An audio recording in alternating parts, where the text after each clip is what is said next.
Today we will discuss nuclear fusion reaction. It is just the opposite of nuclear fission reaction. So in fusion reaction, lighter nuclei gets combined to form a relatively bigger nucleus. So generally this fusion reaction, it takes place inside sun or other stars. And this fusion reaction, it takes place in two different ways. One is called proton-proton cycle and the other one is called CNO, that means carbon nitrogen oxygen cycle. So first we will discuss about proton-proton cycle.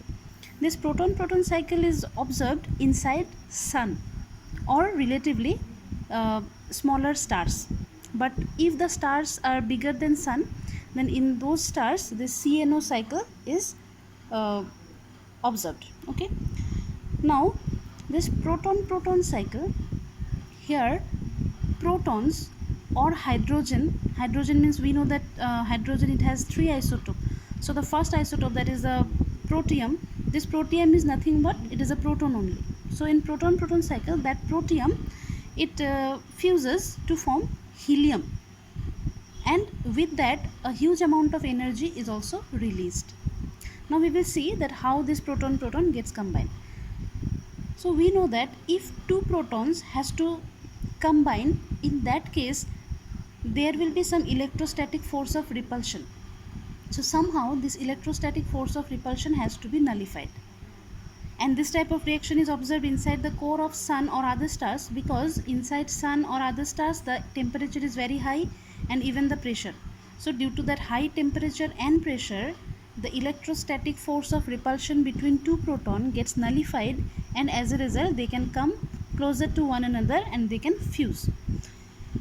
So here proton-proton cycle, the first step is like this.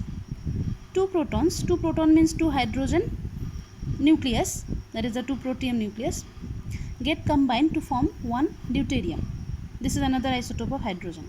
Along with that it gives us one positron, and as we know that when positron is there, with positron what we will get, that is the neutrino plus gamma. Gamma means it is energy. Next step, this one, it gets combined with another proton and it gives us helium, but this helium is an unstable one, because generally helium means it is 2,4, but here we got 2,3, and with that again some amount of energy in the form of gamma radiation. Okay, so this is one reaction. Now inside sun we know that this type of many reactions are taking place. Okay, now suppose from another same kind of reaction we will get another helium, unstable helium, and energy. So suppose that another helium and this helium both are getting combined